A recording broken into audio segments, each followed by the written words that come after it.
이번 주 소설이 김유정 작가의 금 따는 콩밭입니다. 줄거리는 자세히 적어놨으니까 꼭 읽어보시고, 저는 간단히 정리를 해볼게요. 일단은 일제강점기예요, 이거. 일제강점기 때 성실한 농사꾼, 콩밭을 일구는 영식이라는 애가 있어요. 그런데 수재라는 친구가 있는데 얘가 좀 양아치예요, 양아치. 그런데 일제시대 때 금광열풍이 불었거든요. 이 소설의 창작 배경이기도 한데 일본이 전쟁을 준비하면서 의도적으로 금강열풍을 조선에 일으켰어요. 그래서 너도 나도 금 찾아서 막 사람들이 땅 파고 이랬거든요. 근데 수재가 금강 브로커 같은 애예요. 그래서 열심히 농사 짓고 있는 영식을 이제 부추기죠.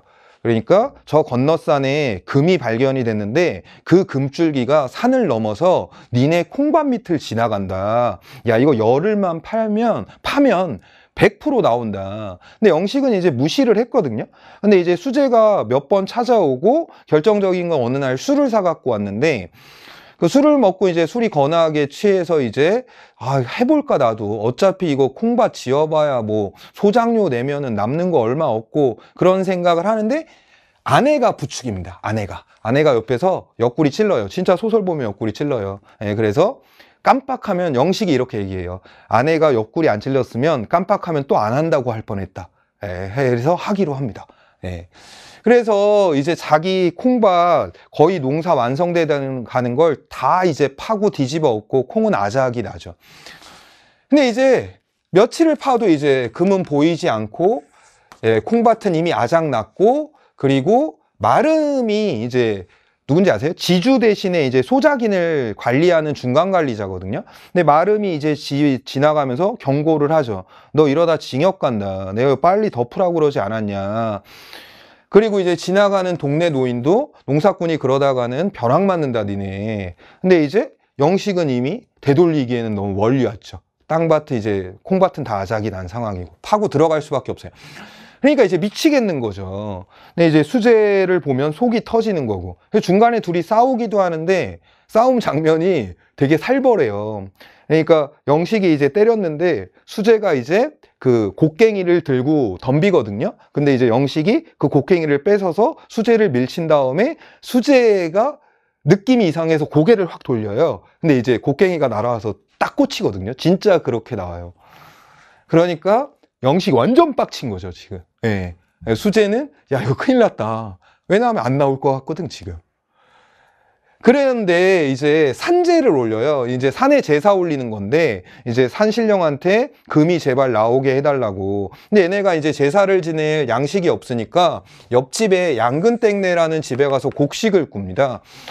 그런데 이게 한두 번이 아니었기 때문에 민망해서 아내도 가서 얘기하기가 그런데 얘네가 되게 착해요. 그래서 좋은 말 해주면서 정성 들여서 올려라 하면서 양식을 또 꿔줍니다.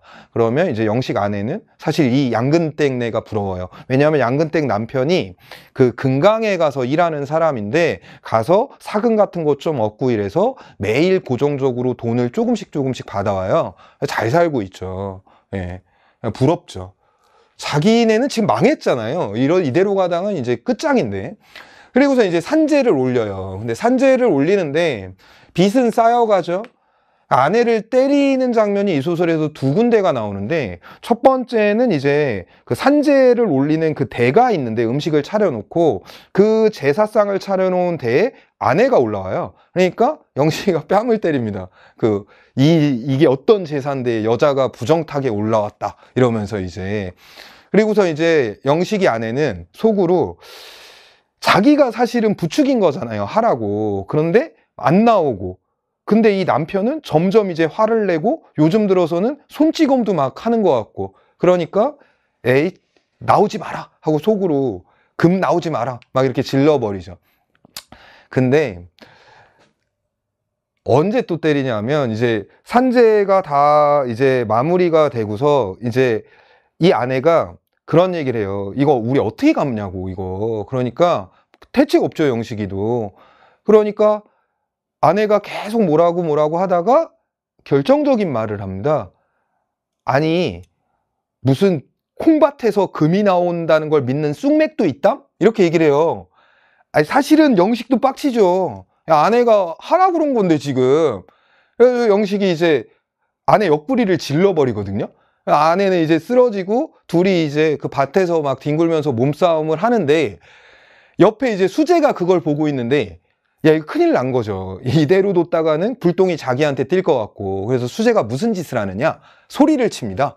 금줄이 터졌어! 하면서 소리를 칩니다. 그리고 황토 같은 걸 들어 올리면서 야, 이게 한근에 야, 몇 원은 나가? 이거 금줄이 터졌단 말이야. 막 그러니까 싸우고 있던 영식과 영식 아내가 막 눈물이 글썽해서 기뻐가지고 이게 금이란 말이요? 막 하면서 아내를 보면서 막 울먹거리고 아내 얼굴도 이뻐 보인다고 막 내면심이 나오고 그래요.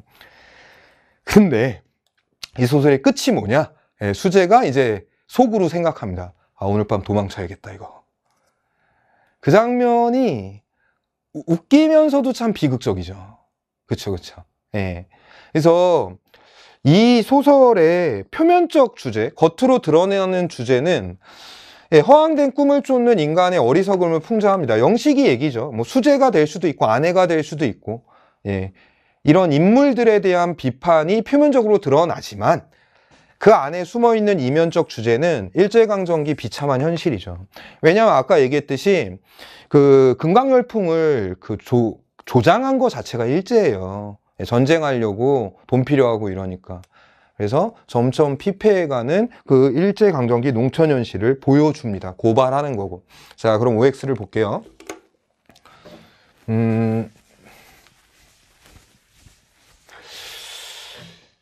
1번.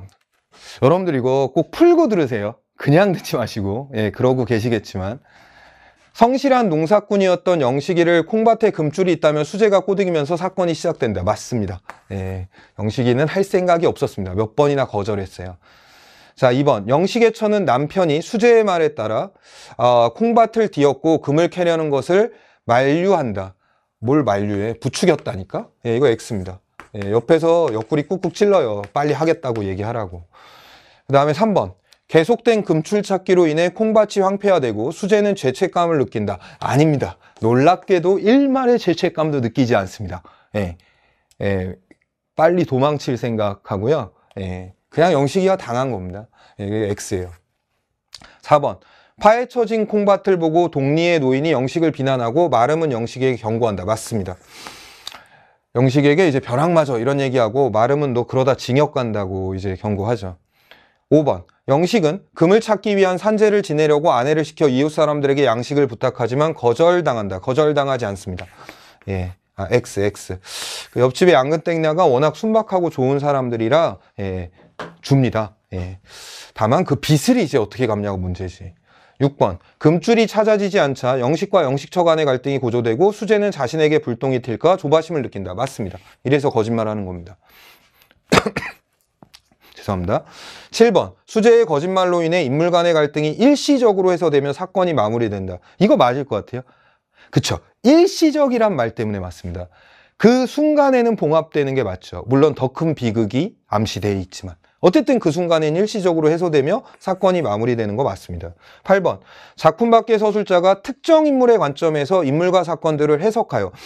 작품 밖의 서술자는 3인칭 서술자 얘기하는 거 아닙니까? 그리고 얘가 특정 인물의 관점에서 인물과 사건을 해석한다고 그러면 이건 제한적 전지 말하는 겁니다. 그러니까 이 소설에서 내면 심리가 적히는 인물이 한 명이라는 겁니다. 그럴 때만 전지적 작가가 특정 인물의 시각을 빌려서 서술한다는 말이 성립하거든요. 근데 이 소설 읽어보시면 모든 인물의 내면 심리가 다 적힙니다. 그런 건 포괄적 전지라고 하죠. 그래서 특정 인물의 관점에서가 아니라 모든 인물의 내면이 다 적힙니다. 제한적 전지 아니고 포괄적 전지. 그래서 이거 틀렸습니다. X입니다. 그 다음에 9번. 표면적 주제는 일확천금을 꿈꾸는 인간의 욕망을 풍자하는 것이고 이면적 주제는 일제시대 일본의 조선 수탈에 대한 비판이다. 맞습니다. 자, 그래서 이번 주 현대문학 세 작품을 했고요. 예. 매주 여러분들 EBS는 기본적으로 그냥 성실함이라고 생각하십시오. 물론 공부를 할 때 앞에서도 전에도 얘기했지만 누군가한테 배우기 전에 스스로 EBS의 그 페이지를 찾아서 처음 보는 시와 처음 보는 소설 지문을 그냥 실전처럼 분석하고 풀어본 다음에 수업을 들으시면 훨씬 좋습니다. 예, 왜냐하면 실전 연습도 되고 EBS 정리도 되고, 예. 하지만 기본적으로 꾸준함과 성실함으로 해나가는 거지 EBS에 어떤 특별함이 있는 건 아닙니다. 하지만 시험에서 멘탈이나 시간상으로는 분명히 정리해둬야 됩니다. 꾸준히 하십시오. 네, 여러분 이번 주 EBS 현대문학 파트 마치도록 하겠습니다.